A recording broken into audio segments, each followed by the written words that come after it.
Welcome to Pod Save America. I'm John Favreau. I'm John Lovett. I'm Tommy Vitor. On today's show, Trump is trying to end one war just in time to start another. We'll talk about the latest in Venezuela and Ukraine. We'll also talk about Marjorie Taylor Greene's somewhat shocking resignation from Congress and whether the intra-MAGA rebellion against Trump is real and growing, especially in light of the president's new flirtation with a proposal to extend Obamacare subsidies. Against our better judgment, we'll also touch on the latest with the RFK Jr., Olivia Nuzzi, Ryan Lizza love triangle that has everyone Googling the definition of felching. Not Lovett. Not Lovett. No, of course not. No, I knew what it was. John, I knew what it was, so I didn't have to look it up. Then Pennsylvania Congresswoman Summer Lee stops by. Boy, she's going to be regret being in this episode. But she talked with me about how congressional Democrats are trying to hold ICE accountable, the latest on pushing for the release of the Epstein files, and lots more. But let's start with some big news about Trump's efforts to retaliate against anyone who's tried to hold him accountable. A federal judge has 86'd the indictments of New York Attorney General Tish James and former FBI Director James Comey, based on the finding that Pam Bondi illegally installed the prosecutor in both cases, former insurance lawyer turned Trump defense attorney Lindsay Halligan. Judge Cameron... Just imagine returning to Pam Bondi and he's like, is dismissed good? Did we win? Does that mean I'm dismissed? Yeah. Can I go home now? New job. Can I go back to Florida? Judge Cameron Curry held that when Trump and Bondi forced out the sitting U.S. attorney for the Eastern District of Virginia because he and the rest of his office refused to bring charges against Comey and James, his replacement should have been appointed by the judges in that district, not the administration. That makes the indictments and everything else invalid. Judge Curry dismissed the cases without prejudice, meaning the government could theoretically try to get new indictments signed by a different prosecutor, though in Comey's case, the statute of limitations ran out on September 30th, which the judge also noted.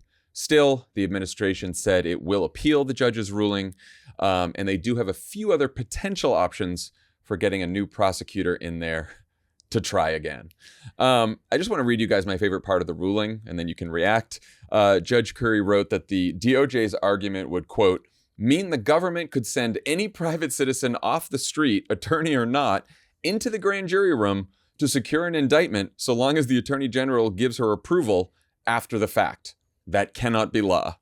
I don't know, that seems pretty cut and dry. I mean, they got pretty close to just sending in any private citizen off the street. Yeah, they're getting closer and closer, that's for sure. An insurance lawyer has never been a prosecutor. Like, that's getting closer. Yeah, I talked to Leah Lippman about this on our YouTube and the Strict Scrutiny YouTube, and she's a genuine expert, so I would suggest checking that out. But Pod Save America YouTube. On the Pod Save America YouTube. If you haven't subscribed already, what are you doing? But there's a question as to whether or not the Comey indictment can be revived because there's an extension, because there was already an indictment. The issue here is that Pam Bondi put out a memo on Halloween, basically saying retroactively that Lindsay Halligan is like has a special role in the department that allows her to do this. The bigger problem for them is their position is, even though the law says after 120 days the courts have to appoint a prosecutor, their view is every time you fire an interim prosecutor, that clock goes back to zero, which doesn't make sense because why would you ever then have the rule that lets the courts do it if you would never need to put it in place? And clearly it's a problem because Halligan is now the fourth interim U.S. attorney that a federal judge has ruled is an unlawful appointment. So it's like being the head of Hamas. Catchy. Al-Qaeda number 2. Yeah. Tommy, what do you think? I enjoyed it because not only the judge was like, not only is your indictment invalid, you basically don't exist as a person. Your entire existence is invalid. It literally refers to as a defective appointment, which could apply a lot of different ways. Leave this courtroom in shame. Yeah, get out of here. And also, it freezes a bunch of the other parts of the appeals process. Yeah, the appeal, what happens next on appeal is confusing. In the Comey case, it does seem like you're outside the 5-year statute of limitations. So I think he would try to use that to get it dismissed. It's also a question of like, Trump, who is Trump going to get to bring this case again?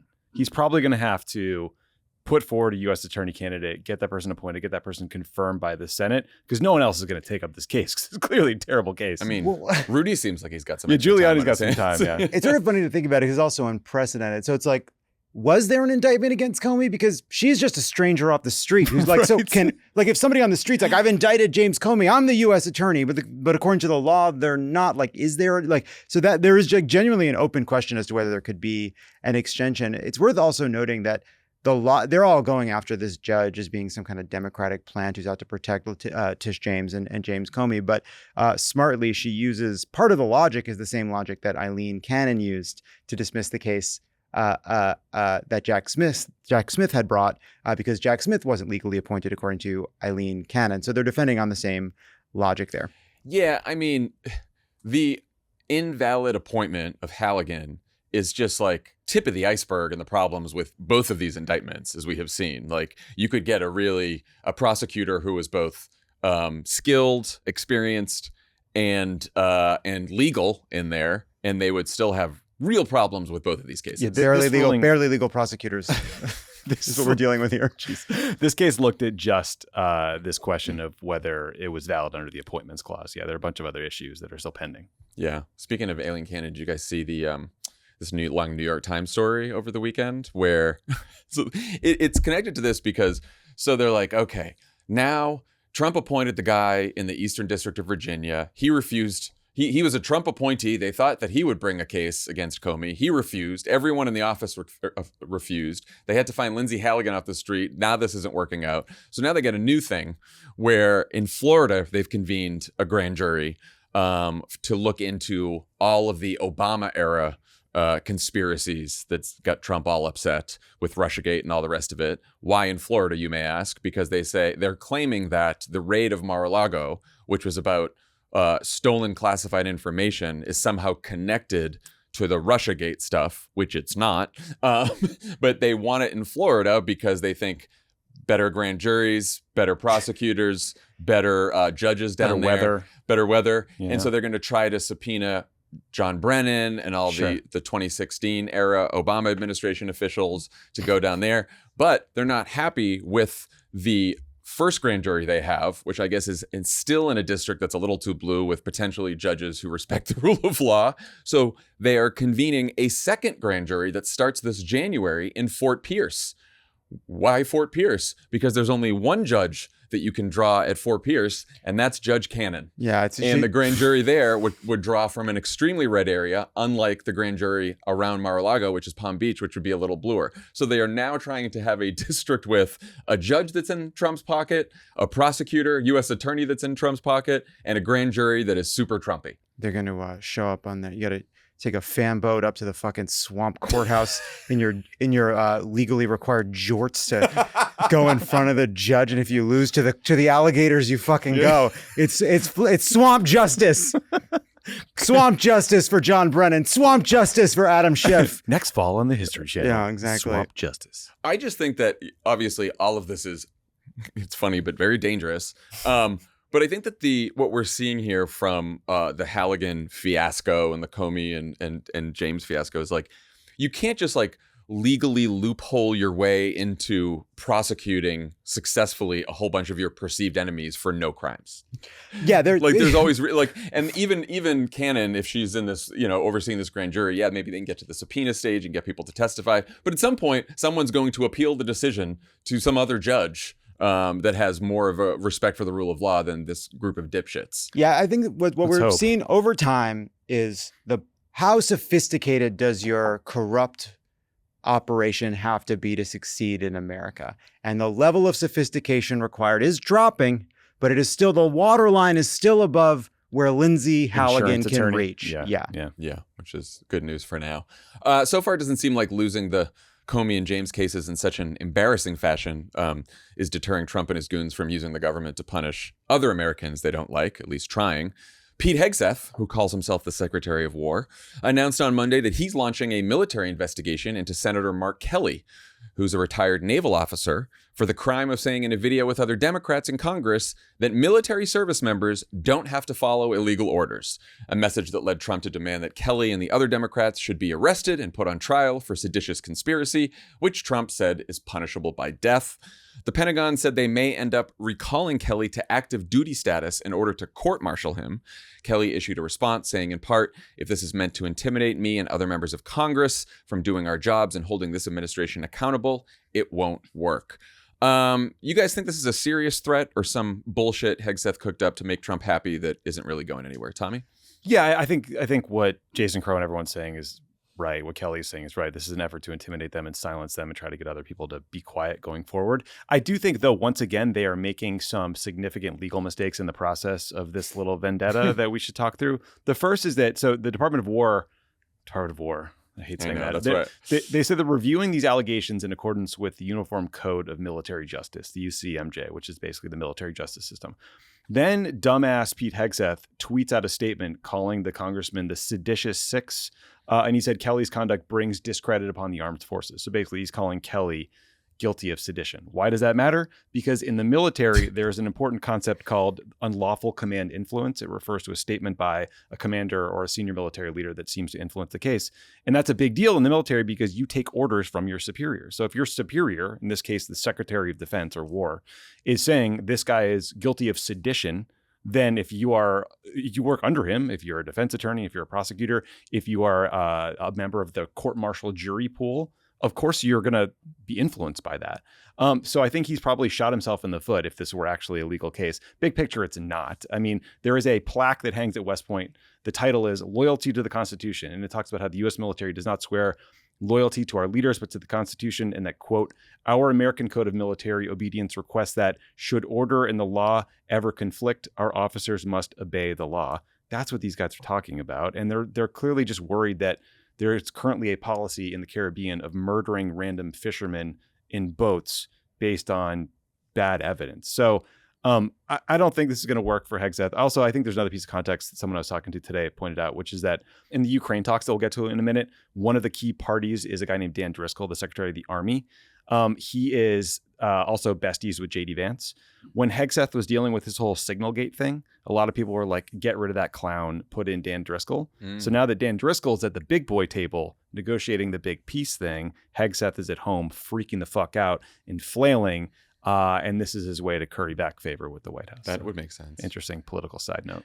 Yeah, the Washington Post had this story about all the legal machinations to try to get approval for these strikes. They were trying to have it go through the CIA, but Stephen Miller found that imperfect because they wanted to be public. And all the Post reported that junior officers in the military, fearing potential legal exposure, asked military lawyers, JAGs, for written sign-off before taking part in strikes. So there's already agitation inside that people are being asked to participate in military actions that may be ultimately seen as illegal. The other part of this is Hegseth made a point of saying publicly, like, I can't go after Alyssa Slotkin because she was CIA. I can't go after 4 of the others in that video because they're not technically retired. I can only really go after Mark Kelly using the Uniform Code of Military Justice because Mark Kelly served his country for 25 years. The other thing that's jumped out at me about the video, the original video that set this off, is they're very careful. It's very careful. Clearly, these are people being very thoughtful and aware of the fact that this would cause blowback. And they make a point of saying you can refuse unlawful orders.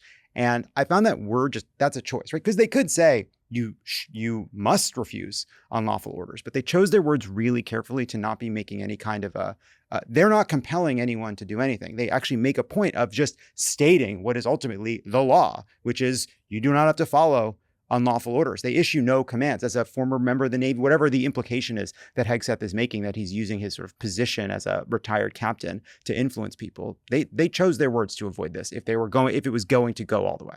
And I think the Code of Military Justice actually says you must refuse lawful. Yeah, I think they said both in the orders. video. I think Jason Crow said must at one point too, but like the point stands. Like, they're not telling these guys what to do. They're just pointing out what the law says. They're just restating the law. Yeah. I think right. And then others have since pointed out, right, that the law is clear. You must follow lawful orders. You are required to disobey unlawful ones. Also, even if they try to recall Kelly to active duty so they can try to, use military justice here, he has a lot of legal options before he even gets to that point. Like, he can go right to federal court if they try to recall him for active duty. and argue First Amendment violations, due process, misuse of recall authority, jurisdictional overreach, being like, what, like this has nothing to do with my military service. This is something that I did outside of military. It's free speech. So there's a long way to go before he's even, they try to attempt to court-martial him or do anything like that. Like Pete Hegseth, the Secretary of Defense, can't just go around and anyone who's retired just immediately call them back into active duty so that they can put them on trial. Like that's just not flailing. Yeah, you can't just do that. Gallego made this point too, that like, there's a lot of very serious people that are not Trump goons, like all along this process of enforcing the military code of justice. So yes, I agree. Kelly and the other Democrats didn't specify in the video which potentially unlawful orders they were referring to, but as we've said, and some of them have said in interviews, that service members have expressed concern to them about the legality of Trump and Hegseth just blowing up boats in the Caribbean and near Venezuela, killing dozens of people now who the administration has claimed without evidence are bringing drugs to the U.S. And it seems like Trump is planning more military action that could become a full-scale war with Venezuela. Reuters reported on Sunday that the U.S. is, quote, poised to launch a new phase of Venezuela-related operations in the coming days, potentially beginning with covert operations. The chairman of the Joint Chiefs of Staff, General Dan Raisin Kane, visited the U.S. Southern Command in Puerto Rico on Monday, where most of the 10,000 American troops who have surged to the area are based. The State Department just designated Venezuela's President Nicolas Maduro and some of Maduro's allies as members of a foreign terrorist organization, specifically Cartel de los Soles, which, by the way, doesn't really exist. It's just a Venezuelan figure of speech used to describe corrupt military officials involved in the drug trade. So this news comes just as a new CBS poll has 70% of Americans opposing military action in Venezuela, including 53% of non-MAGA Republicans and even 34% of MAGA Republicans. A slight majority of Americans do approve of the boat strikes, 53 to 47, but 75% say that the government needs to show evidence that the boats are carrying drugs, which of course they have not. Tommy, what do you think? Does Trump just think he can somehow oust Maduro without a large-scale military operation that most Americans won't support? He just thinks that there's an easy way out here where we can get him without any cost to the U.S. military, and then everyone will be happy. I guess. I mean, maybe we'll find out. So I've talked to people who worked in Trump 1.0, and I've heard that he got pretty close to doing this in the first Trump term, and that he genuinely wants Venezuela's oil because they have a ton of reserves. And now in Trump 2.0, you have Marco Rubio in there serving in 7 different jobs, including archivist. And he came up in hardline Miami political circles where leftist governments in Latin America are the enemy. And he thinks that not only do you want to take out Maduro, but he thinks that you take out Maduro and that leads to the toppling of the Cuban government. And that's his real passion project. So at the same time, all of them are getting lobbied by this woman, Maria Machado, who's a Nobel Prize winner, unlike Trump. And these very, very brave, but very conservative Venezuelan opposition leaders, business people, exiles who claim they're oh, we have a regime change plan. It's plug and play, 100 hours. We'll figure this out for you. Yeah, it'll be seamless. They also, I think, seemingly are whispering to Trump that maybe Venezuela did. The ghost of Hugo Chavez did steal the last election, which we can get into. So that's the kind of context swirling in the background. I think Trump probably sees these polls and knows this is a bad idea. I'm positive he's hearing from the Bannon, Tucker Carlson wing of the party, yo, man, this is not what MAGA signed up for. You overtly ran against regime change wars. Maybe it's a head fake to pressure Maduro into leaving voluntarily, gunpoint, but voluntarily. There's purportedly a deal on the table where Maduro was I'll leave in 2 to 3 years. But we'll cut this oil deal with you. What is he, Joe Biden? Which is kind of hilarious. Good. It's, Maduro's a bad guy. He stole the last election. He's a fucking authoritarian. But trying to float I'll leave in 3 years deal to Trump is very funny. Invading is insane. This is a country that is it's a third bigger than Texas. There's armed factions everywhere. There's ELN. There's former terrorist groups on the border. They have real military hardware. I hope to God we don't do this, but we have a lot of naval assets in the region right now. I love that when they were contemplating war in Iraq, we're going in there for the oil. Bush is going in there for the oil was seen as sort of a leftist conspiracy, and now it's just out in the open that it's Trump might want to get the oil.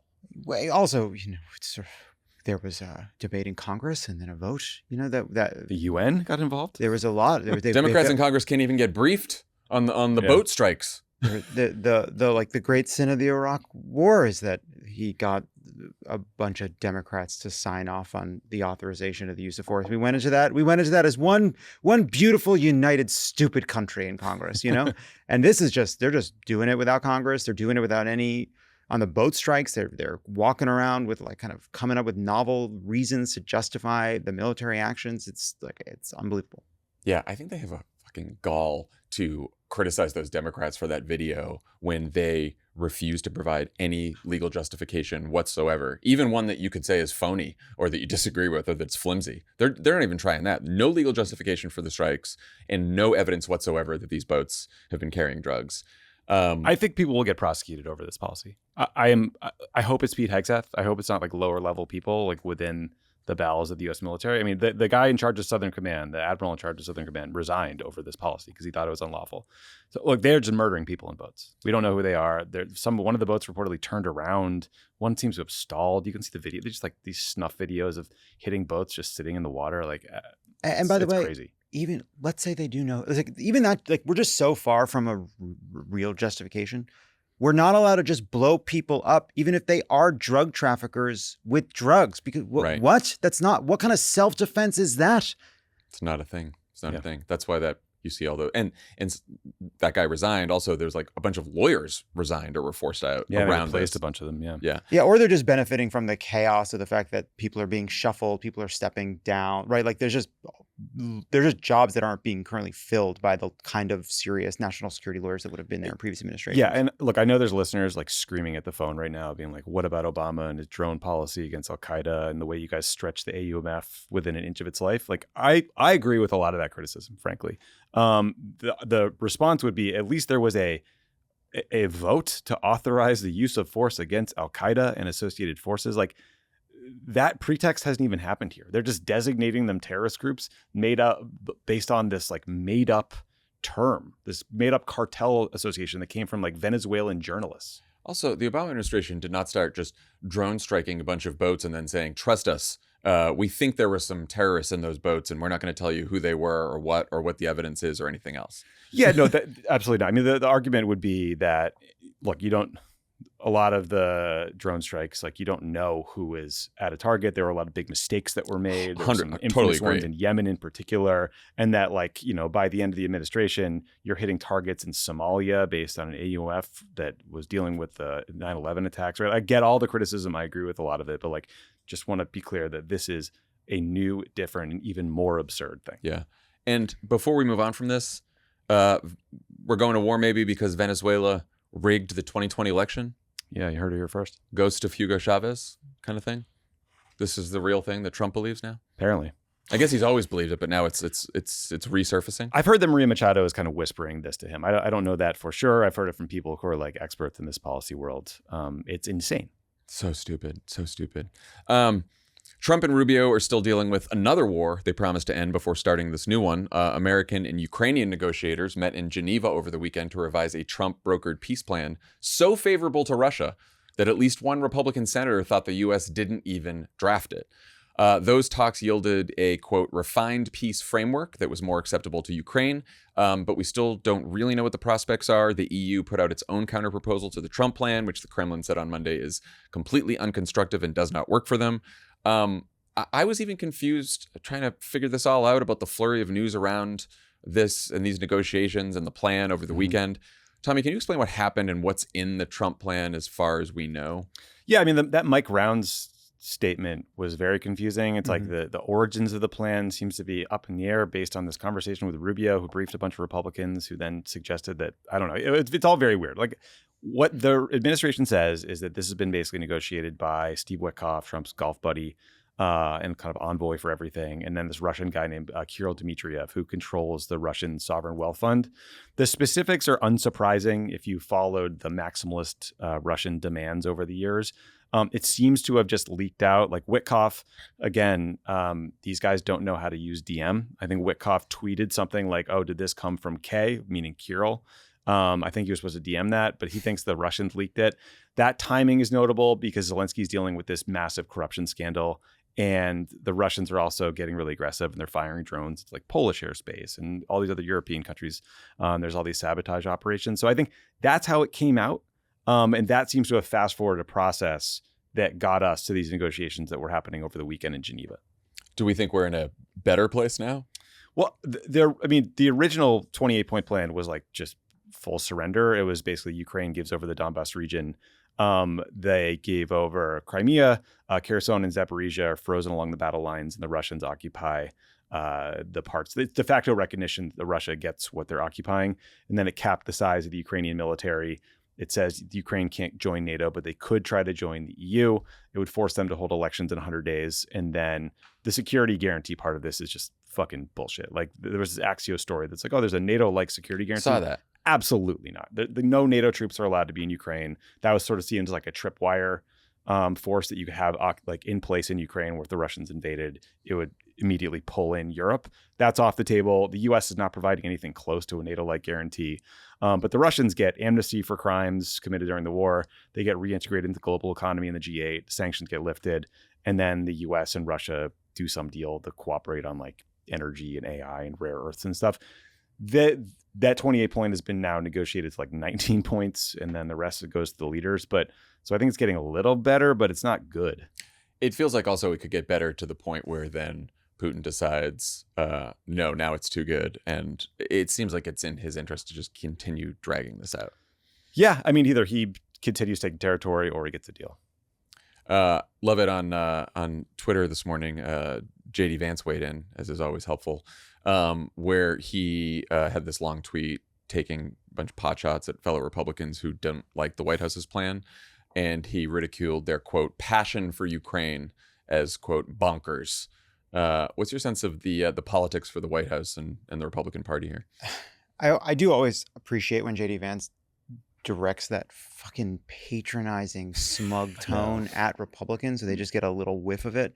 Look, this is an issue that divides Republicans, and they have a lot of those these days. And I don't think the politics of this are very good for them. Mitch McConnell put out a statement about this, and he made this point at the end of it that I thought was, I think, relevant. He said something to the effect of the United States is not neutral in these negotiations, and we should not pretend otherwise, which is wishful in two ways. One, he doesn't want America to be neutral, but really what he wants is us to be less biased toward Russia, right? He continues to operate in the fantasy that America is really actually still maintaining what he and the other kind of old school establishment neocon style Republicans believe, which is obviously seeing the invasion of Ukraine by Russia as a dangerous act that, if allowed to be successful, bodes terribly for Taiwan, the rest of Europe, the free world. But that's obviously not where Trump and Witkoff are. Witkoff gave yet another interview. I think this was with Carlson, talking about how much he likes Putin and doesn't see him as a bad guy. Whatever the reality of what they believe is their posture, they come across as being so guileless in dealing with Putin. And the idea that you're going to attack Republicans for being obsessed with this issue, for pointing that out, I don't think is particularly smart. It's also just interesting. Like, look, this is just another peace deal, so-called peace deal, where Trump's version of getting a peace deal done is just the stronger side gets everything and the weaker side gets told to take it at gunpoint. I mean, that's what happened in Gaza too. It's also just worth pointing out that like the U.S. and the Russians are like cutting this deal bilaterally and then presenting it to the Ukrainians, and now there's conversations happening as the rest of the world is in South Africa at the G20, which we are boycotting, and the COP climate forum just wraps up in Brazil, which we also boycotted. So it's like the degree to which we have just taken ourselves out of the traditional everything forums and structures that would solve an issue like this is it is remarkable and unnerving. And I think it's just, I mean, from JD Vance's tweet, it's we shouldn't have to solve things like this, and let's let the stronger power win. And because it doesn't matter to us, and if Russia comes for us, well, we're strong too, so we can deal with that then. But none of that. That's basically the thinking, which is right, except very, very great powers era. But none of it makes sense. Like, you have the envoys. You are negotiating the deal. It's not. I don't know what it means for the whatever passion he's claiming people have. It doesn't justify negotiating a deal that is more favorable to Russia. First of all, it's not clear that ends this war any sooner, because the Ukrainians are not going to go along with a deal like that, and that won't necessarily end the fighting. And by the way, anything any deal that doesn't provide any kind of security guarantees, like why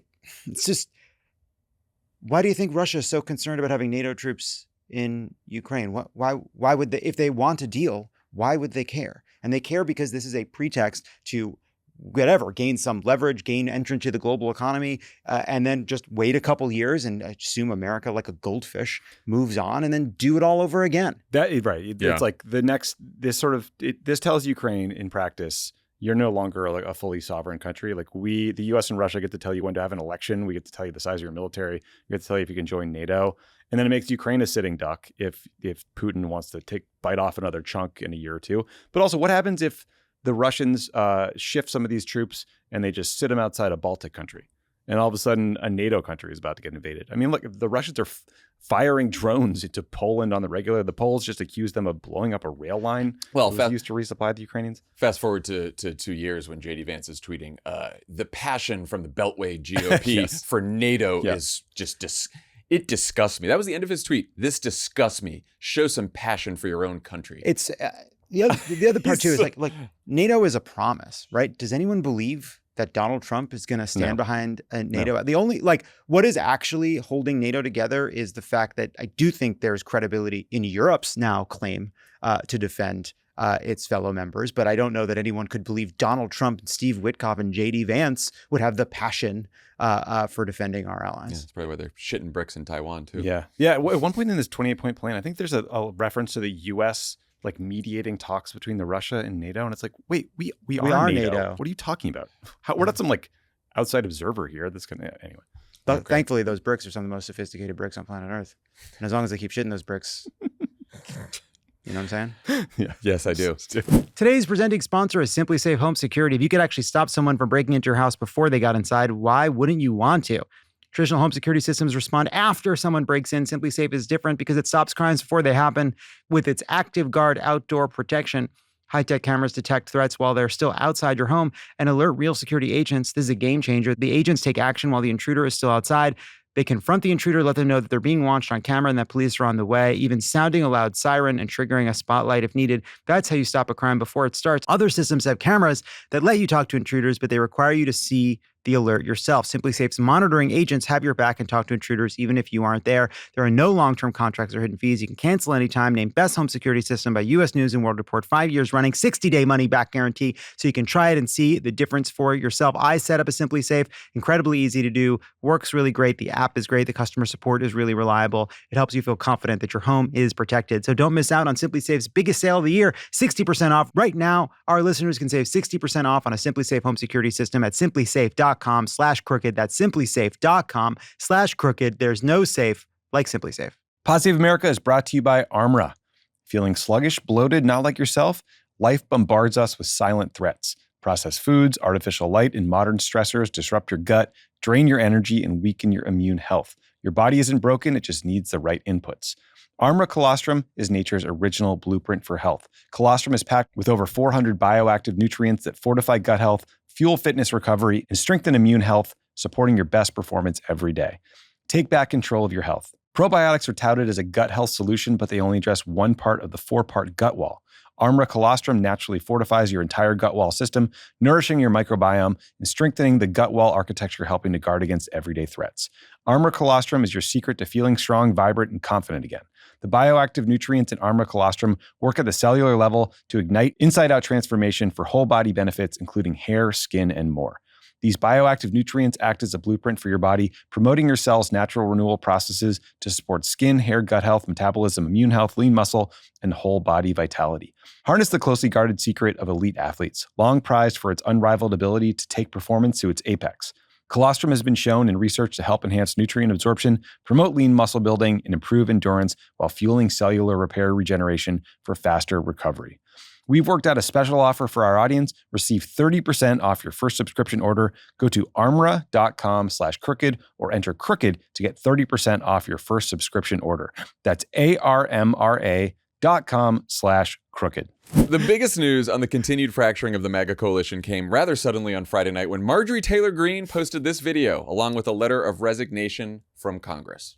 Loyalty should be a two-way street. Standing up for American women who were raped at 14 years old, trafficked and used by rich, powerful men should not result in me being called a traitor and threatened by the President of the United States. And I do not want my sweet district to have to endure a hurtful and hateful primary against me by the president that we all fought for, only to fight and win my election while Republicans will likely lose the midterms. I refuse to be a battered wife, hoping it all goes away and gets better. So Trump responded on Saturday by calling MTG a, quote, nice person, telling NBC that she needs to, quote, take a little rest. And then he went back to bashing her on Truth Social as a, quote, lowlife, and once again called her Marjorie Taylor Brown.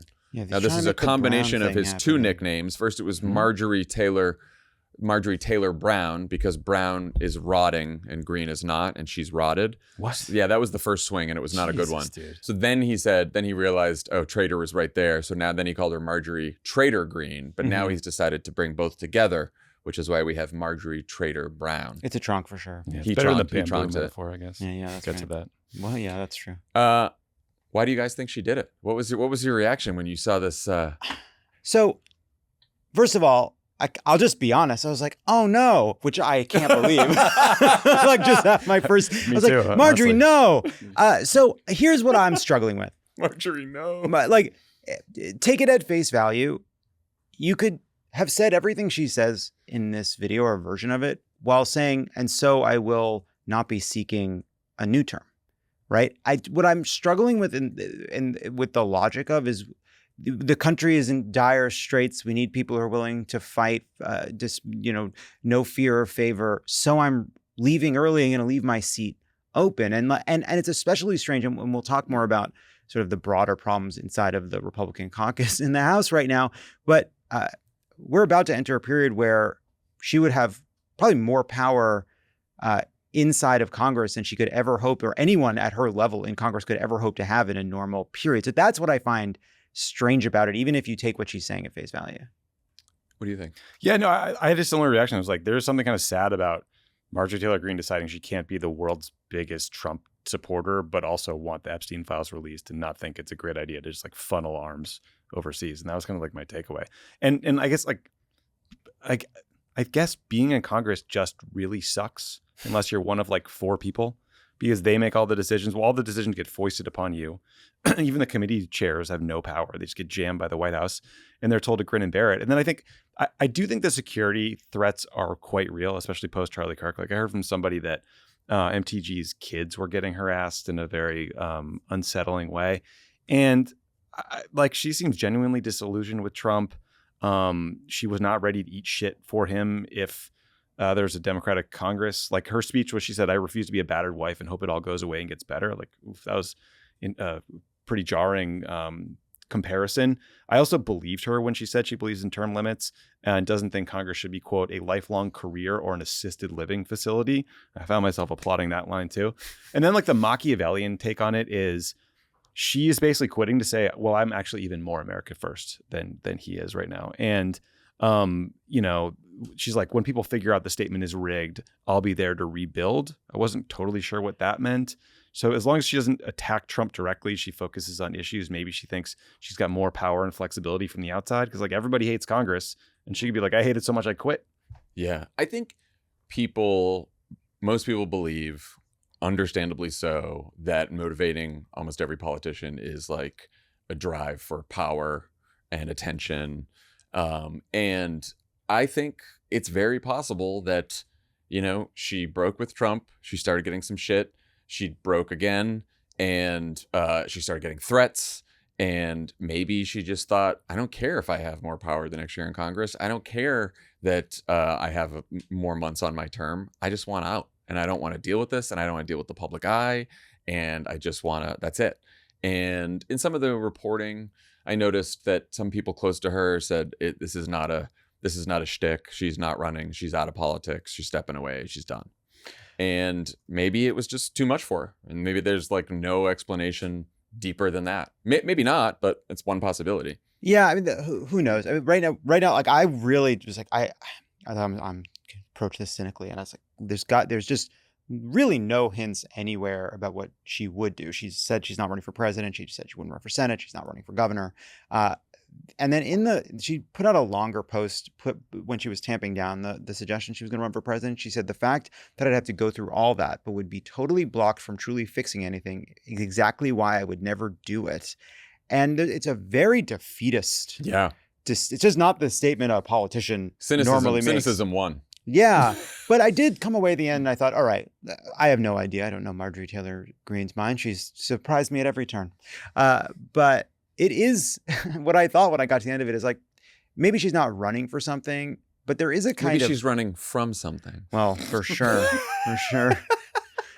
But I did come away with it thinking, this is sort of what you say if you are thinking about starting some kind of like a media company or some kind of a public-facing anti-establishment, not pro-Trump, but MAGA post-Trump something. She got that boyfriend who's going to have a tougher time asking questions in the Oval Office than he used to. Yeah, they really. seem happy. Gitmo, yeah, exactly. They got the shirtless pics going, and then so many. So I don't know. Look, that was what I said. Like maybe this is like the net. We'll see her and say, look, you can either be the hero or you live long enough to become a podcast host. You know what I'm saying? And so I do think there's you know what happens? It's like maybe genuinely in her mind right now, she's thinking, I'm done for good. Then you get home to Georgia.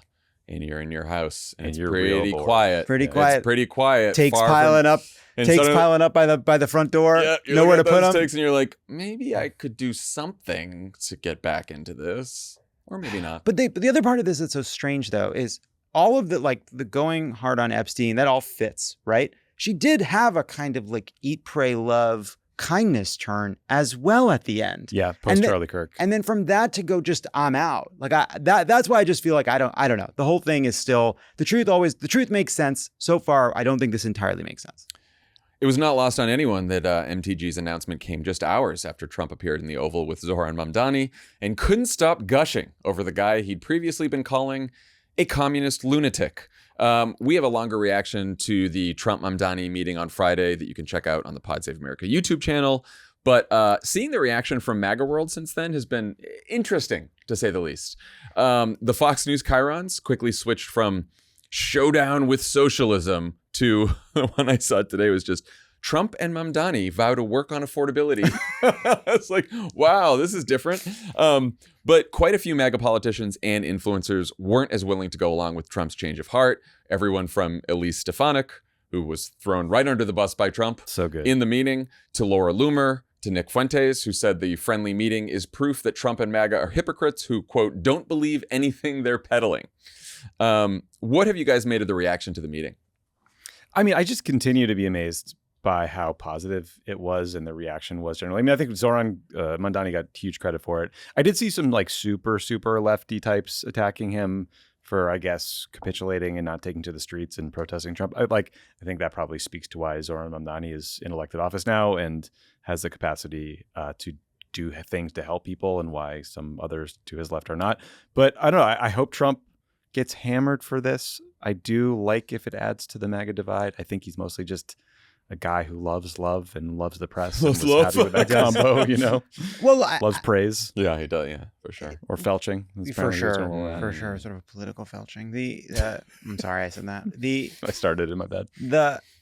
I think like if the one thing that I think will linger on his side is they really were going to make Mamdani the villain or one of the villains in the midterms, and I think they can still do that.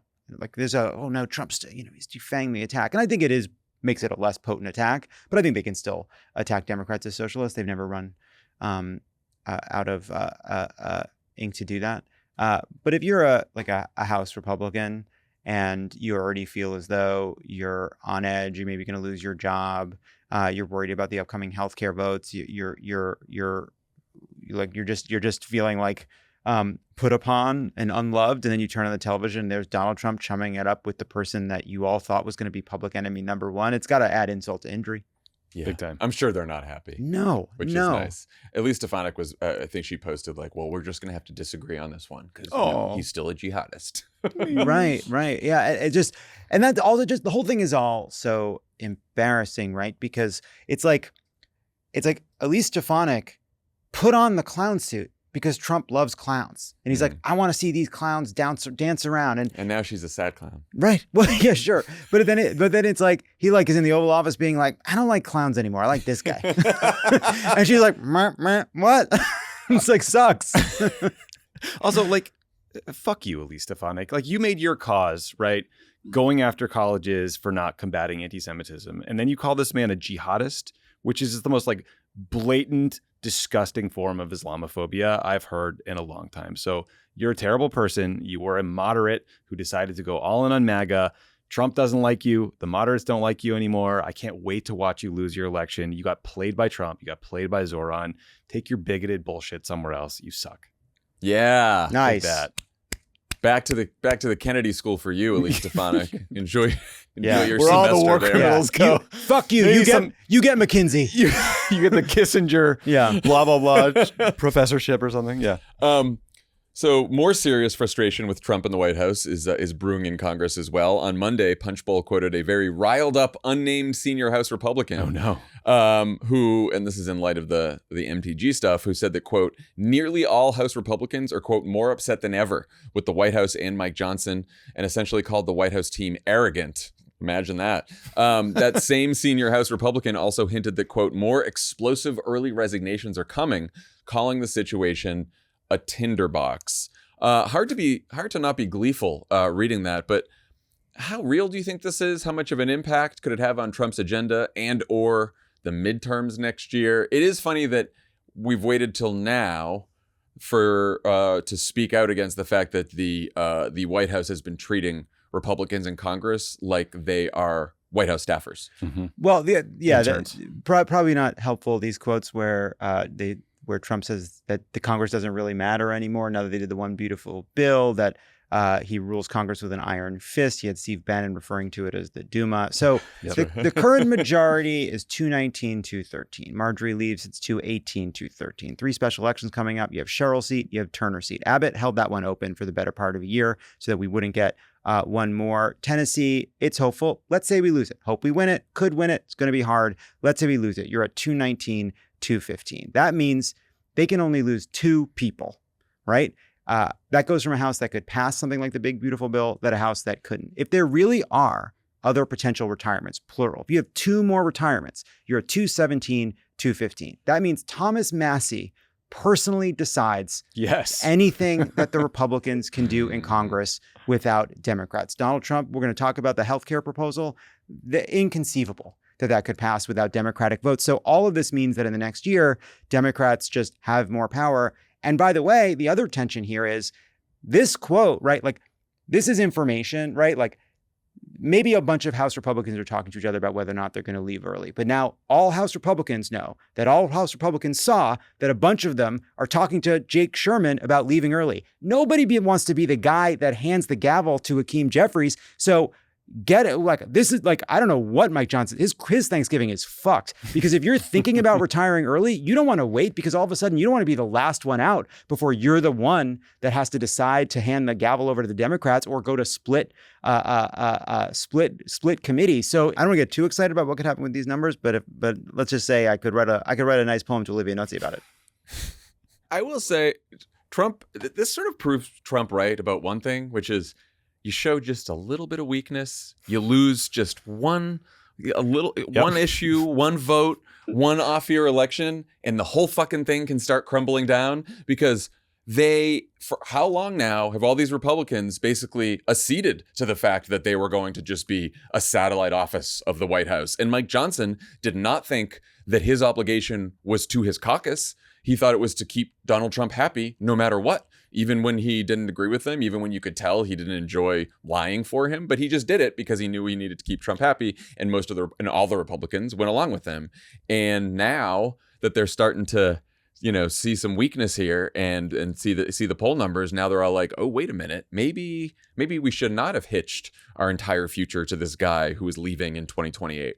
Yeah, well, like any kind of like effort to have control, it looks stronger than it is. But if your politics requires you never being weak in a democracy, even one that is as flawed and broken as slipping away as ours, it's brittle. It's brittle, and the whole thing can fall down around you because these are just human beings. They didn't sign on to be vassals for Donald Trump, and they may do it for the. I mean, they did it. They did it. They're going to do it, right? They're political creatures, and they have egos, and they have like incentives, but they're still people. It is, even in the most, if you take the most cynical view, right?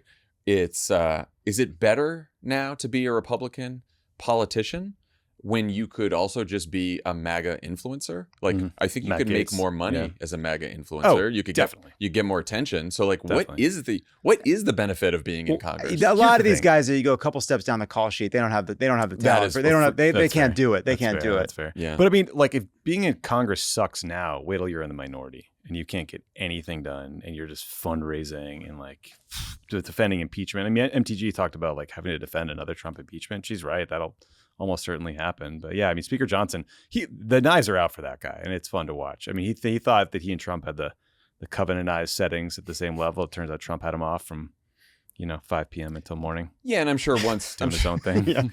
I'm sure once he doesn't have the speaker role anymore, Trump will treat him just Oh, like he treats absolutely. Kevin McCarthy. No, no like doubt. those two have never been closer now. It's like, I'm just picturing Mike Johnson showing up at Monday when everybody's to work. Like, I brought donuts, and it's pizza. Bringing back pizza Wednesdays. Pajama Trust- Fridays. But Trust Falls. Hawaiian shirt Fridays. Yeah. On the subject of Republican defections, the party is still figuring out how to handle the healthcare premium hikes that are about to hit 20 million Americans on January 1st. This is, of course, because the Affordable Care Act subsidies are set to expire after Trump and Republicans in Congress refused to work with Democrats to extend them. But there was news over the weekend that Trump was preparing to release his own plan this week, which would reportedly be a 2-year extension of the subsidies with new income-based limits on who would qualify and a minimum premium payment required for everyone. The White House apparently forgot to consult with Republicans in Congress, as they are wont to do. And now the entire proposal is on hold because of reactions like this from an anonymous House Republican who told MS Now, it's bad if they're going to MS Now. That's part of this that made me wonder. Yeah. And the quote from the anonymous House Republican is, "I wasn't expecting the proposal to be Obamacare light. Absolutely not supportive of extending ACA subsidies." And there's all this reporting that the White House did pull back the proposal from this week because there was so much of a backlash among Republicans in Congress. Too bad, bitches. You've anchored the negotiation. What do you guys think of the proposal itself? I mean, I think my big takeaway is I'll believe it when I see it. I mean, we've been, getting a plan to repeal and replace since 2015. I think in 2020, he started giving us the 2-week countdown. And here we are, 2025. I guess it's good that he knows it's a political disaster. I would love to see him extend the ACA premiums. I do think it's the things they're focused on are so weird. Like, they're worried about this ghost premium issue. So they're trying to eliminate basically zero cost premiums because they think that they'll root out fraud if you make people pay like $5 a month or something. If there's broker fraud or something they're really worried about, go after the brokers. I don't totally understand this obsession, but I don't know how you get this through Congress. I don't get it. I saw the details that had leaked of what they were proposing, and then I kind of went looking around because it was sort of like seemed better than what it should be, to be honest. Like, it's not Obamacare light, whatever that means. It is a reminder that Donald Trump has put himself in a terrible political situation because rather than proposing while the subsidies were in place a Republican reform that people could have gotten behind, it is now undoing the elimination of the subsidies. So it changes the politics of it for him. But I think the fact that you have a bunch of Republicans in the House saying that this is not something they want to be a part of, and you have Jeanne Shaheen saying this is a great jumping off point, I think gives you a sense of what the politics are. So some House Democrats, I think rightfully for the purposes of negotiation, being like, this is fucking disgusting. And but in the grand scheme of things, like, had this been what came out of, say, the shutdown, we would have described that as an incredible victory. Yeah, that's true. Yeah, so the first thing to be aware of is that it is only dealing with the enhanced subsidies, right? And so it's not touching any of the rest of the Affordable Care Act, which is important to mention because Trump and other Republicans seem to suggest at various points in the last couple of weeks that maybe they were going to do a whole new plan or a whole replacement plan or whatever. So it's just the extended subsidies. And what they would do is if you did that minimum premium payment, there's an estimate from, I think, Kaiser that 1 million fewer people could that a million fewer people could be enrolled in Obamacare, so a million people could lose their health insurance, which is obviously not great. It is much better than the 20 million people who would get hit with premium hikes. And by the way, that's an estimate based on people who'd be willing to pay Exactly. the premium. And the detailed matters. How big of a monthly premium is this? If it's a small amount, people might go for it, et cetera, et cetera. And if you say now that people over 700% of the poverty line aren't eligible for the subsidies, well, it sounds like 700 sounds like a big number, but that's like you're getting to like $55,000-$60,000 a year. And so if you're a family, you're making $75,000-$80,000 a year, and now you're not getting the extended subsidies, like that hurts them too. So I would not say it's great, but if faced with a choice between that plan and nothing, like I still think you'd want that plan. But also, to your point, Lovett, I can't imagine. It's bad, but it seems too good for especially House Republicans to get behind it. Here's what I don't understand. I can see something like this getting through the Senate.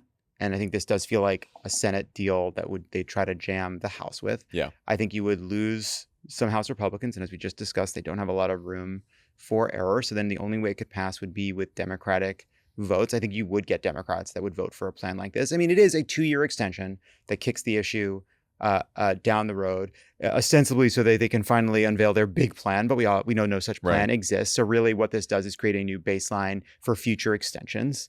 And I do think it's one that Democrats would live with. And a great, given that we have control over no houses of Congress, would speak to how well Democrats did in making healthcare the issue. And B, just how bereft of ideas Republicans have been on healthcare because they're just trying to figure it out now. And like one of the ideas in there is to have some money go into health savings accounts. Okay. Right. Like when push comes to shove, they're either going to do something that a bunch of right wingers don't like, or they're going to do something fucking heinous that the country won't like. And so they've been stuck for a long time. All right. Before we get to my interview with Summer Lee, we're going to take a quick dumpster dive into the tabloid drama involving RFK Jr. and his alleged affair with political journalist Olivia Nuzzi, who's already released some excerpts from her forthcoming memoir, American Canto, about the whole thing.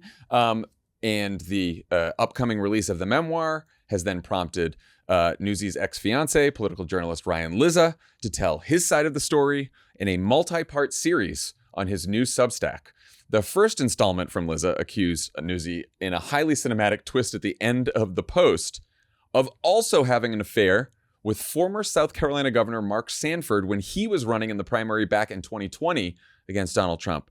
The second installment, which dropped on Saturday, fast forwards to 2024 when Lizza, he doesn't say how, discovered erotic poetry that Kennedy had sent Nuzzi. Where would you guys like to begin? And how graphic shall we get? I mean, we've been making felching jokes all day, so go for it. Go all in. Let's go. Yeah, the poem. Mm-hmm. Lizza says that the poem's many too explicit to print changed everything, and then in parentheses says, "Thanks to Bobby, I am now aware of something called felching." This is from now. I'm quoting from the New York Post story about felching. Mm-hmm. Of course, there was one.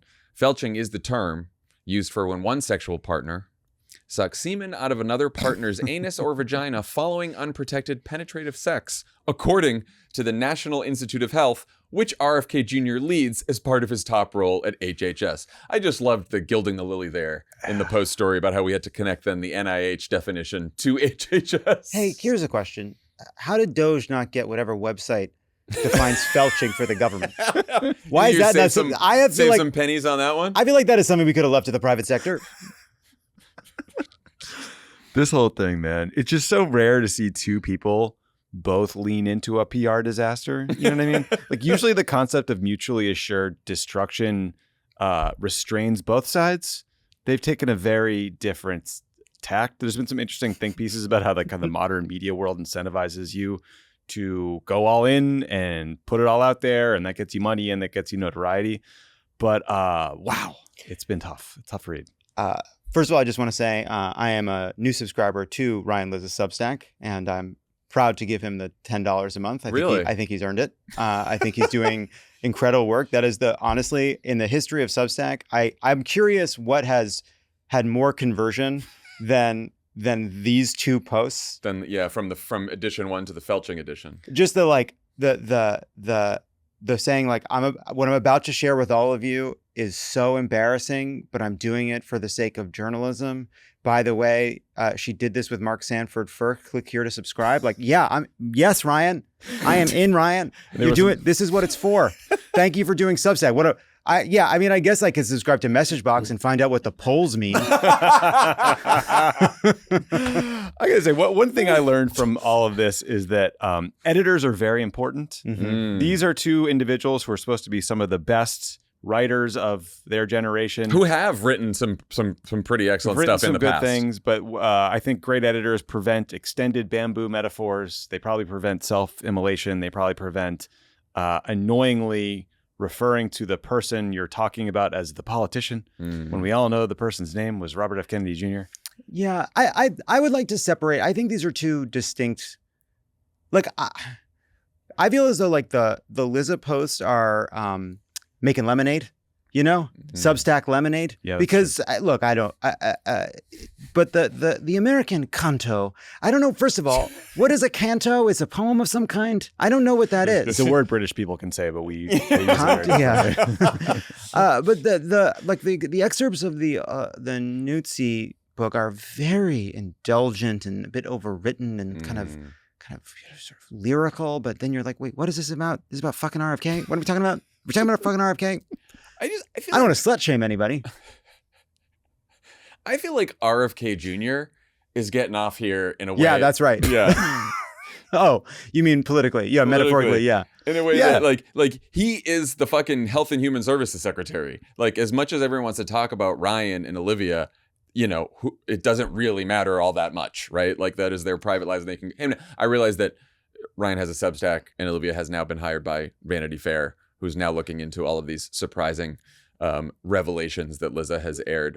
Fine. Media story, I guess. But like, yep. But like RFK Jr. sitting at HHS telling us that the vaccines cause autism as he's writing poems about felching. The other thing too is, first of all, everyone's entitled to a private life, including secretaries of health and human services, but he has issued some pretty strong denials that seem to be contradicted by what we're learning, because I don't know whether or not... It does seem like he has a troubled past with the truth.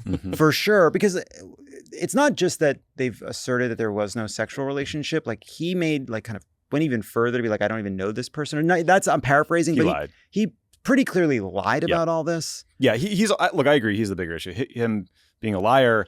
And there was an incredible contrast over the weekend of all of this swirling around, and then Tatiana Schlossberg, his relative, was his sister? It's his niece. Niece, sorry. Wrote this beautiful piece in the New Yorker that everyone should read about her battle with leukemia that got into the way decisions he is making at HHS will make it harder for her to get treatment. Will make it harder to find cures in the future. It's like beautifully done and brilliant. I do think... it may be her cousin. It's her cousin, because Caroline's cousin is RFK. Either way, just read it. It's excellent. I do think there were some ethical questions around Olivia's relationship with Robert F. Kennedy that were not really grappled with. Like, the New York Times style section piece about her book just kind of yada right past that and didn't really touch it. And I was like, it feels like this is actually a kind of significant question if you are dating the person you're covering, and then, according to Ryan Liza, writing them strategy memos for their campaign and like providing advice. And he has also accused her in the second Substack of catch and kill operations on his behalf, that she was engaged in catch and kill operations on RFK Jr.'s behalf, and other journalistic transgressions that have still not been disclosed, in addition to the strategy memos thing. How are we not subscribing to this fucking thing? Yes.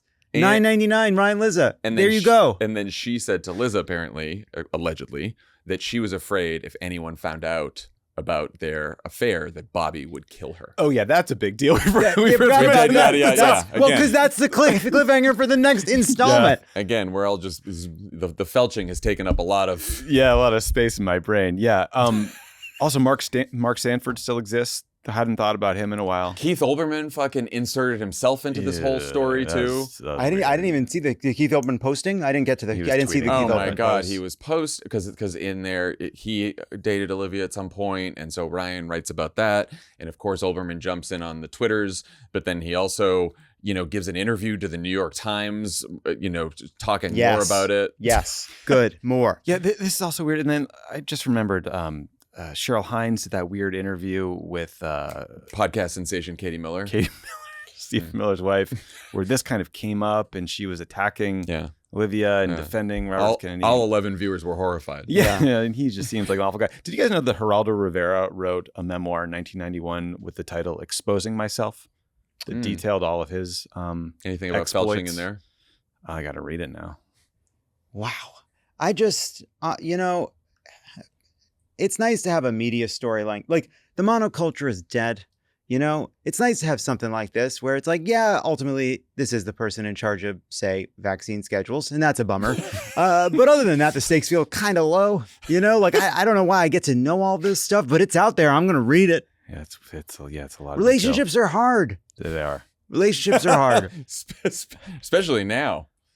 Especially when do you think part 3 drops? I don't know. But I now gotta set my can you turn on send my it to us alarm. now? I will. Because you're a subscriber. I'll send you a gift. Well, there were some Google Docs going around over the weekend. I'm sure you guys got sent those. I don't believe in stealing content. I support creators like Ryan Lizza. Mm-hmm. I will say though, I had a choice between a yearly subscription or monthly, and I was like, buddy, listen, I don't know where we're gonna be after this fucking story's ending, but I don't know if I'm gonna be paying you anymore. All right. Sorry, Ryan Lizza. I think ultimately, I'm glad you're telling your story, but a couple months from now, am I paying Telos? Was there like a founding Felcher option? Yeah, there was. There was. You could, yes, you get access to insider felching news before any of the rest of the community. Quarterly Zooms with the Felching Advisory Board. This is. We did this to ourselves. This is who gives us health advice. Yeah, this is it makes big decisions and hires and fires people and testifies before Congress. He's worried about all the lies to them. Yeah, all the impunities and all this. Forget about Red 40. How about you're fucking out there felching? Yeah, I also just like what is the appeal this guy's throwing off RFK Jr. It's unbelievable.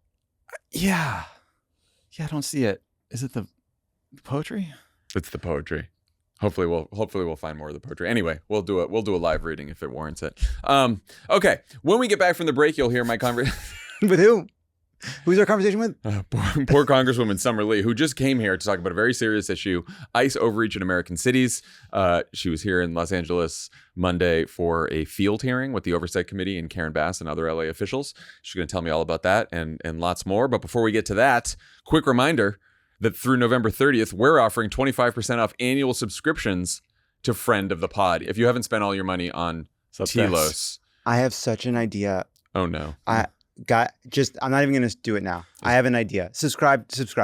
We're going to see that Dan has done a Substack Live with He should. For a message box Telos crossover. You get access to the ad-free versions of this show, Pod Save America, and all your favorites, and our subscriber-only shows like Polar Coaster and Terminally Online. And of course, you'll be helping to support independent progressive media at a critical time. Head over to crooked.com/friends now to subscribe. Pod Save America is brought to you by Helix.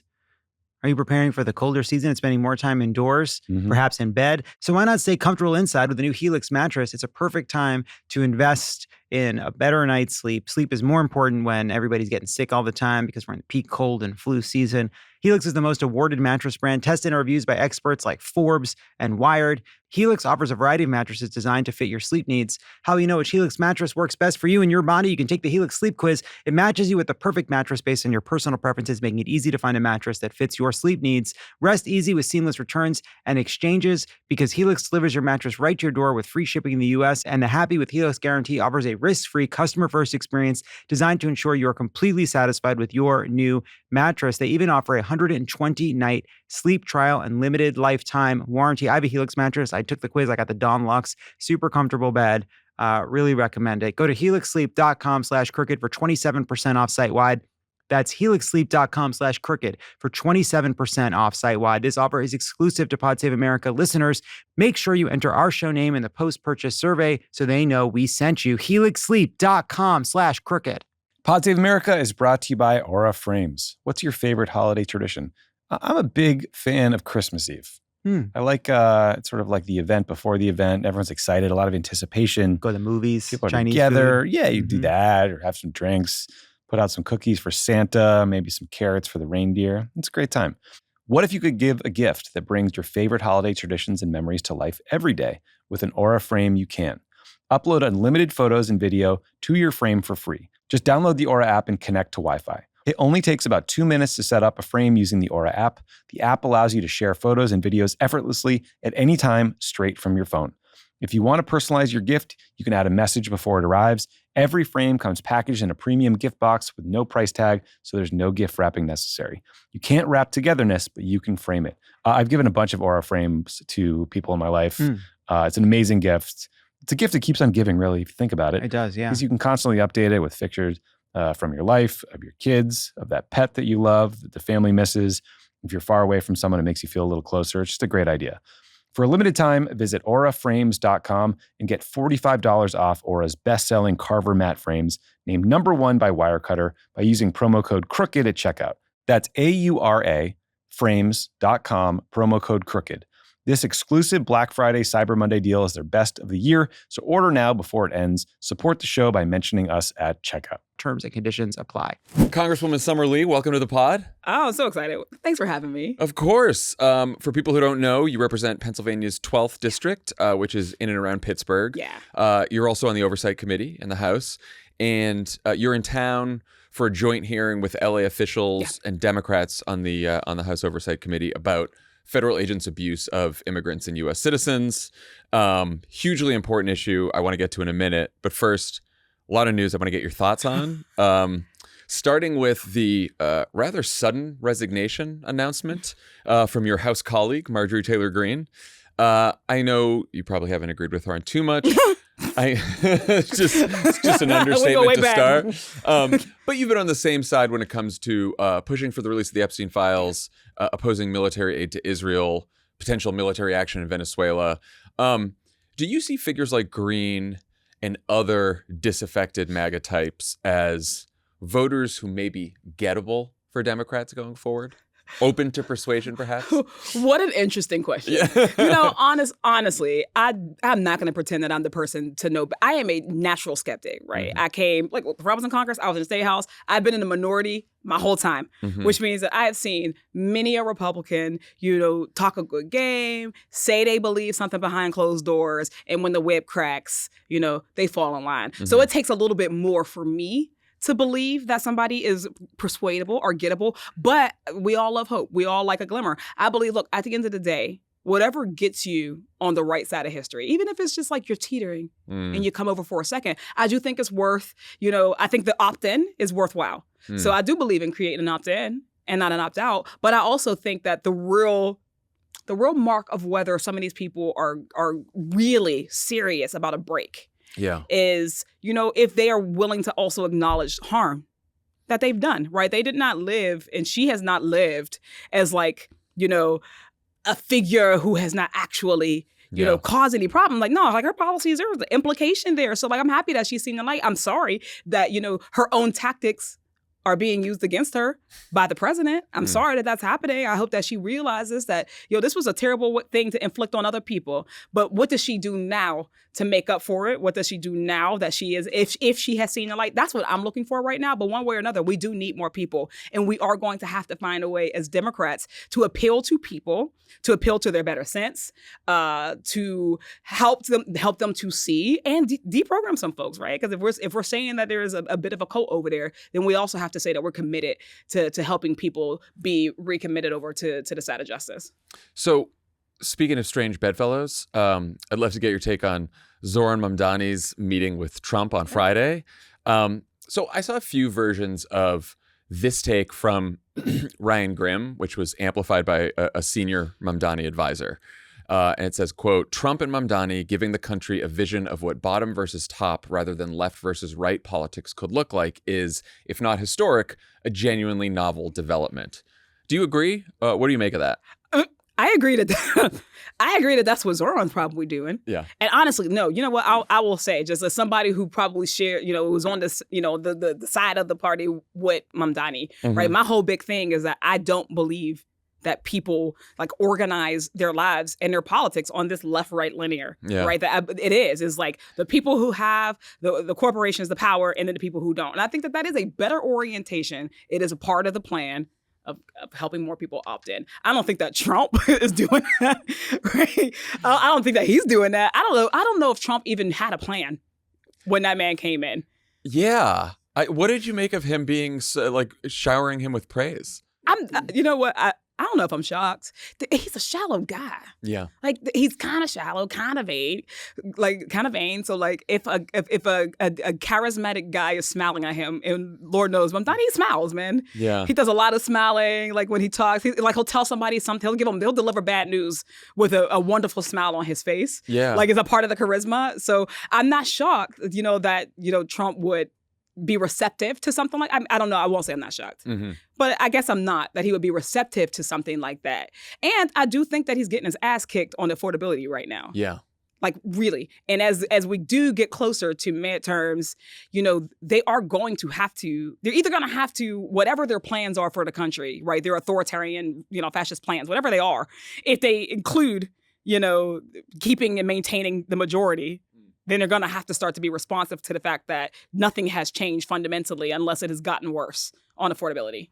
Well, it struck me that every time, it's mentioned that there's potential overlap with right-wing populism and left-wing populism, it always seems like the right-wing populism, at least on the economic front, is to date been completely fake.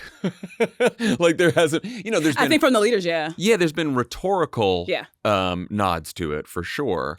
I have seen very few Republicans actually get behind sort of economically populist proposals. It seems like a lot of the populism is cultural identity around immigration and things like that.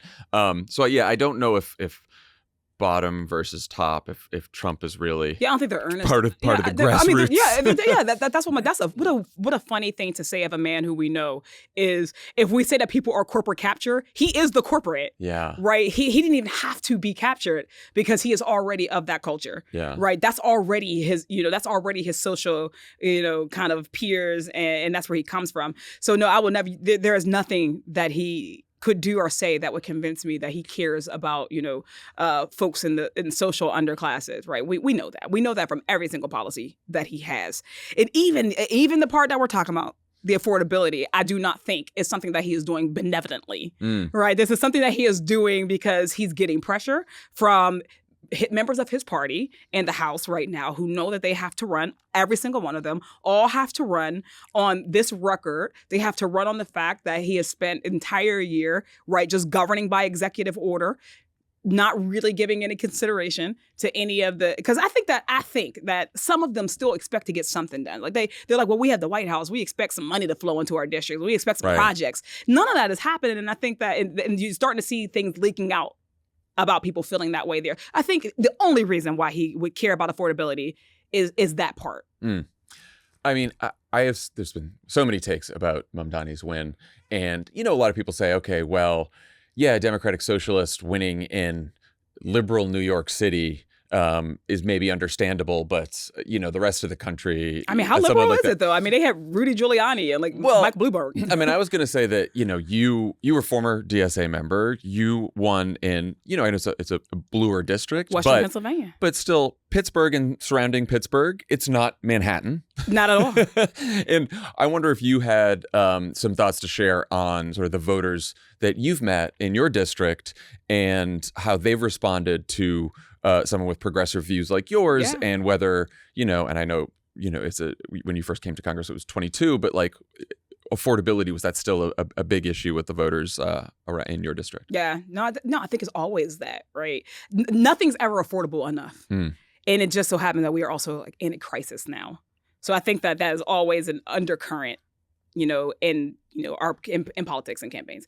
And so to be clear, I represent all of the city of Pittsburgh, and it's still less than half of my district. I actually am a majority suburban district. I even have, exurbs. So like the county that Pittsburgh is in, Allegheny County, is probably a bluer county, but I actually go into another county that Westmoreland, I go to Westmoreland County, right? That has performed, Trump, pretty, consistently and persistently. So I do get to talk to very different people, on the same day, right? I can go, to a Black neighborhood in the Mon Valley, right? Historic steel, right? Historic labor. We had a lot of labor folks. This is the home of the labor movement, home of U.S. Steel, home of, all that kind of hard hat, it's a very cultural, labor is a cultural thing there. We talk to those folks and we'll talk to somebody in Westmoreland County, right? We'll talk to people, we talk about the same things. From the time that I was in the State House to now, I've talked about in some way using the language that makes sense for folks to talk about the things that matter, right? That, in our country, the wealthiest on earth, our kids they should have a quality education. It should be free, right? That you should be able to go to the doctor. You should have health care, right? That, our air quality, big in our region, right? A lot of presidential candidates think that you got to come to Western Pennsylvania, you got to talk about cracking and fracking, and you'll knock on the door and they'll be like, shh. Yeah. We don't want that. It's like a disconnect that people don't understand. So yeah, there is still that kind of that blue collar pride about Western Pennsylvania. And I think that populist message resonates there more than anywhere. I think that people fundamentally want for themselves, even if they haven't gotten to the point of wanting it for other people, they want for themselves, right? That thing that is the American dream. They want for themselves the ability to, buy a house, grow wealth, be safe, be healthy. They want that. And that's what we talk about. And we keep our message to that. And I think that people, when they are not persuaded by multi-million-dollar ads saying that we're monsters. Yeah. When they're not confronted with that, we've seen by polling, we've seen through our conversations that people want what we're talking about. And they want to be a part of creating that, even in my district. So there's lots of concern out there, including from me, that despite the overwhelming vote in Congress, Trump's DOJ is going to keep slow walking and potentially withholding anything in the Epstein files that makes Trump look bad. What's your level of confidence that we're going to get everything? First of all, I know a lot of people have been tuned in for quite a while. This, the discharge petition, so the now Epstein Transparency Act going and immediately straight to his desk and getting signed, right? I think people are tuning back in, but we did get a subpoena, 3 months ago. We were able to force that vote in my subcommittee where I'm the ranking member. We were able to get Republicans to vote with us. And I think that got the ball rolling, and the DOJ has been slow walking it since then. Yeah. So even all this good talk that Trump's doing about I'll sign it, or I'll let releasing Republicans to vote for it. He wasn't releasing them. That man is reading, the tides. Yeah. Right? He's wanted this to go away for so long. And I think that this is one of the first issues that he has not been able to make disappear. Right? Whatever scandal he has had or whatever, lie he has told to people, right? His base has mostly, if he says he didn't do it, he didn't do it, right? If he says that he's going to get around to it, he's going to get around to it, right? They mostly just said, let's move back. This is one instance where it has not died down. We've had the longest government shutdown in history, right? We've had all year, and people are still, if not more than ever, demanding that these be released. So I think that they're going to continue to try to slow walk it, but we have actually subpoenas from the estate. A lot of people are, obviously the DOJ has the most. They have whatever, if there is a smoking gun, they have the real investigation. But his estate they have a lot. We've seen the birthday book, we've seen the email, all those things came from the estate. We just now got subpoenas to 2 of the banks that we need, right? These are important parts of the investigation. And the slow drip is I think it's making people more apprehensive. They want more of it. So no, I don't think he'll be able to have forever. And at the end of the day, if he makes it to the end of his term, a Democrat takes over, that's a Democratic DOJ, right? At some point, the truth is going to come out, right? The wealthy and the powerful will be held accountable in this case. And I think that they are really unaccustomed to facing that reality. And if they say, if Bondi says, well, there's an ongoing investigation, so of course we have to withhold while the investigation's ongoing. That's the point. Can you it won't be forever at some point? Is there legal recourse? So that's a really good question. And I think that we are going to have to explore that, right? Because it is like the subpoena that we got back in, July. Yeah. That was signed, I think, in maybe early August. That was as legally binding as the discharge resolution, the bill that came from that. So they are compelled. They really are compelled to do it. And I think that that's why it's so important that we don't let them off the hook. I think so many people are looking for like the next kind of organizing tactic around it. Like, it's great that we have the full body unanimously, except for one guy, right, pushing in that direction. But we need the people to not let up on him. Right, to not let up on his DOJ, because this is obstruction at this point. Right. So, we do away, they had the excuse. Oh, it's a shutdown. The shutdown is over. So I think there's going to be an opportunity. They talked about how much there is anytime. Obviously they're pushing it. No, they're not pushing it. They're not pushing it. They've been pushed it, right? Yeah. But no, I think that we're going to have to look at every avenue, because at the end of the day, if we allow the DOJ to not respond to subpoenas, what does that say about our legal processes? Yeah. Again, this is endemic, and the entire thing, the entire timeline of Epstein and Ghislaine Maxwell's crimes, the obstruction is a part of it, and the DOJ now playing this critical of a role in it, I think speaks precisely to why people are like, well, what is there? What on earth is there? Right, that we're going what to are you these trying so hard to hide? Yeah, precisely. Let's talk about the ICE hearing that brought you here to LA. What was the goal of conducting a hearing out here, and what did you learn from it? Yeah, so I know that it might not get as much news anymore. Some of the things, the news ebbs and flows if it's not Epstein.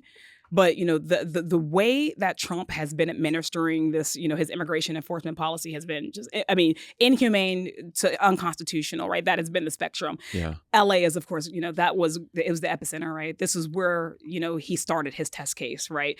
To bring in federal forces, to a city to essentially unleash them on American people.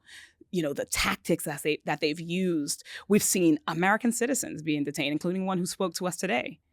It's been cruel. And I think it's important that we, even if Comer will not call, he's not going to call a hearing. He's not going to conduct oversight on his administration. He's made that abundantly clear.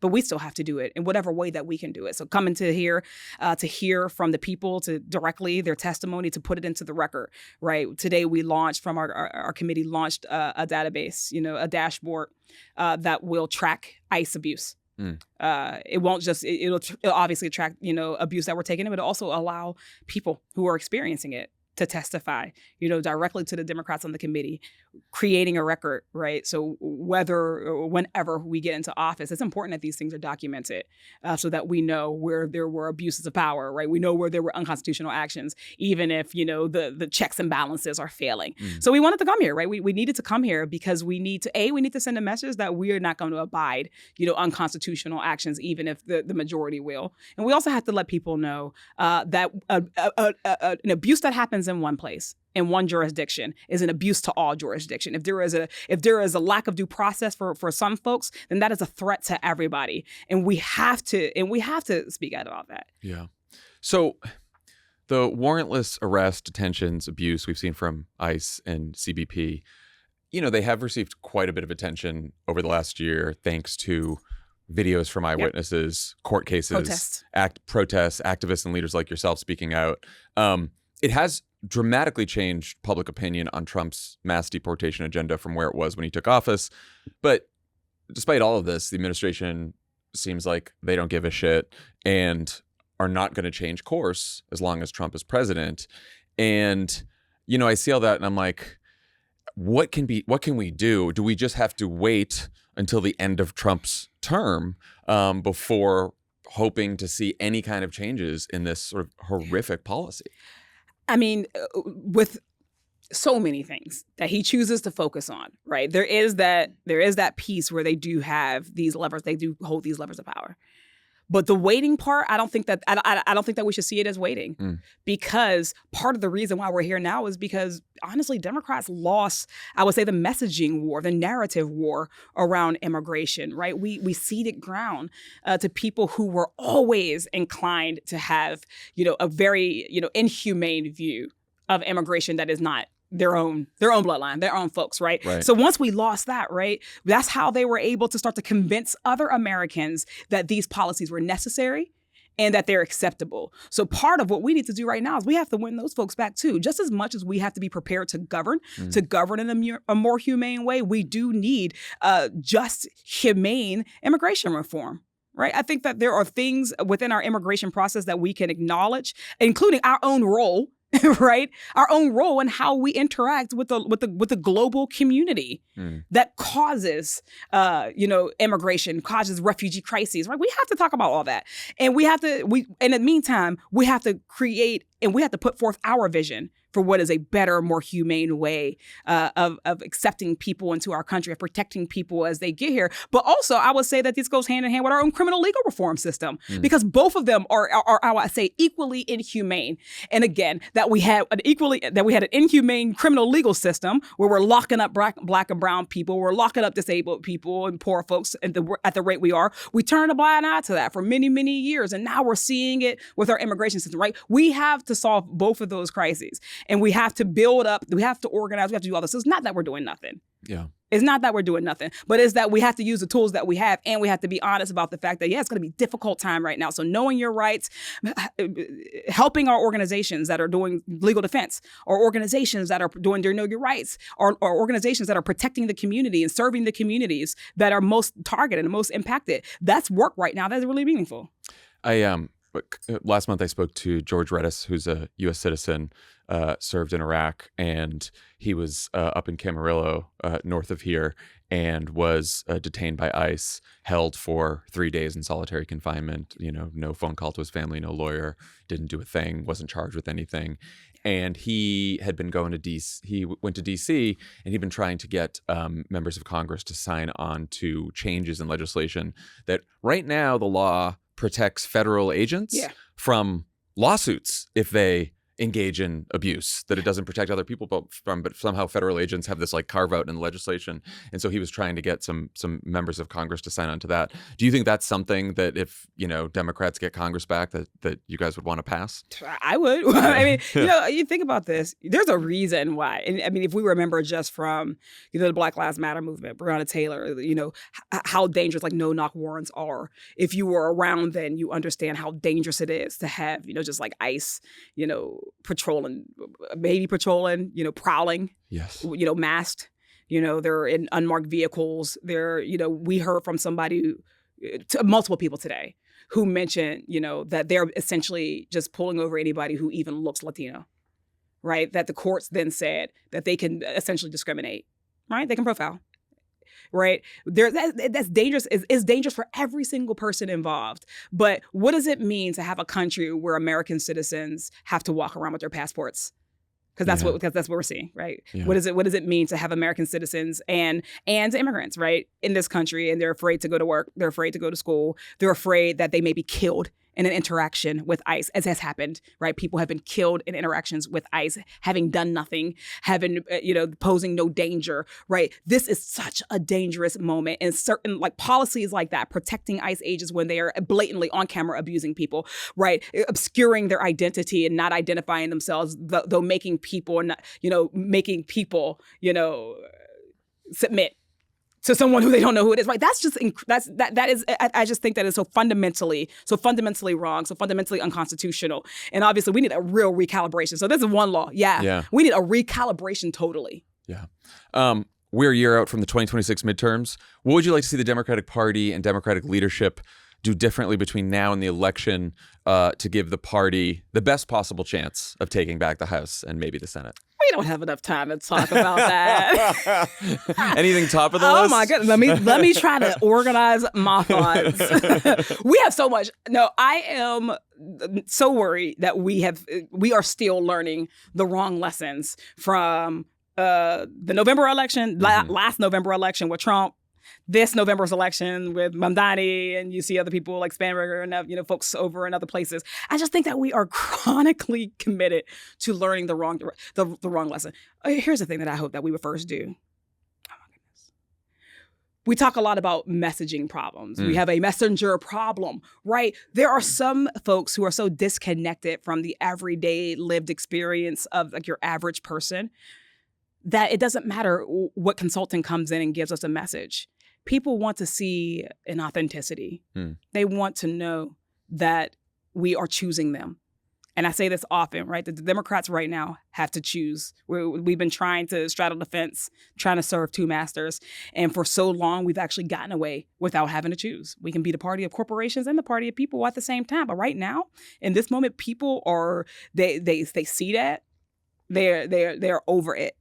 And I think that last election cycle, I think truly since 2016, people have been, increasingly calling for the Democrats to distinguish themselves and to choose. You cannot serve two masters. So I think if I had to say, the first thing that I want Democrats to do different is choose your master.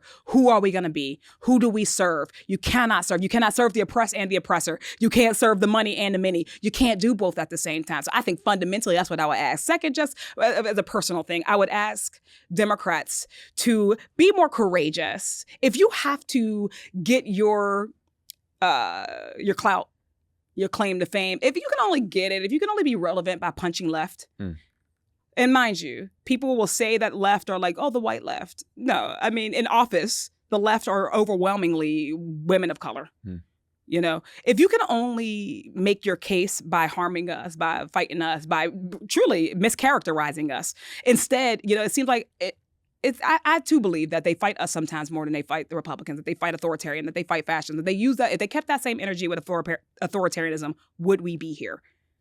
I don't think that we would. So I would like to see that. As much as we understand that somebody who's running in a Virginia statewide, has to run in the way that they do, why do they not believe that people in blue areas deserve to be represented?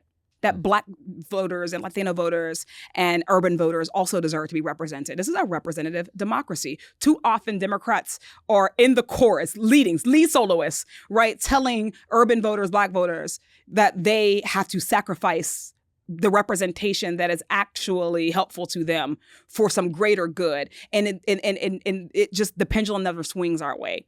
I think that we can be a party that just meets the basic needs of people without throwing away trans folks, without throwing away urban and Black folks, without throwing away progressives. You can't say that we want to win and we want to beat Trump and also say, but I want to do it without you. Do you think if it's a messenger issue, do you feel good about the candidates Democrats have recruited to run in 26? Do Democrats recruit? That's an honest I guess question. maybe the candidates. I feel like the they crop recruit of themselves. candidates we have that are out there. Yeah, they just crop up. I think that like with many election cycles, people rise, to the occasion. Every district is unique. Every district has its idea of what it wants. But I think that whether your district is the reddest of blue districts, I'm only talking about Democrats, the reddest of blue districts or the bluest of blue districts, right? I think that everybody wants to see people who are willing to speak up, who are transparent, who are present, right? And who are willing to speak truth to power. Now, that's not a centrist or a left or a right thing. That's just like, that's a baseline. So I think that there are more candidates who are willing to do that. I do think that there's also been a reckoning about, generational shifts. Yeah. Right? Gen Z and millennials finally comprise the largest portion, of the voting electorate. But we don't obviously, we don't have proportional representation at any level of government. Right. So there are more folks who are starting to come in, and we have different lived experiences. Like we've lived through different things, right? Our politics are informed by just different conditions. And there is obviously a need, for that sort of lived expertise and even professional expertise to be represented in government. So people are looking for that. And I'm not one of those people who says that all old folks should go. Again, representative democracy. Right. I am the one to say, though, that if you find yourself in a moment where you're like, oh my God, I really want to go back. I miss the days where me and my Republican colleagues, smoked a cigar together at the bipartisan club, right? Then those days are gone.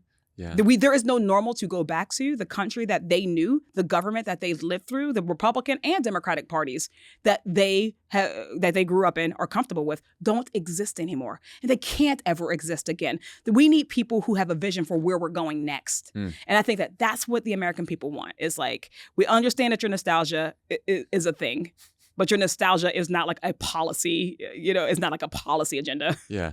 Not all the old people have to go, but maybe we can just bring down the ones who median don't have, age the a ones who little don't bit. have fire should go, though. Yeah, right. Again, because there are some who have fire. The people, young, because let me tell you, there are some young people who do not have fire. Like, there are young people who are very much of the get in the fit in ilk.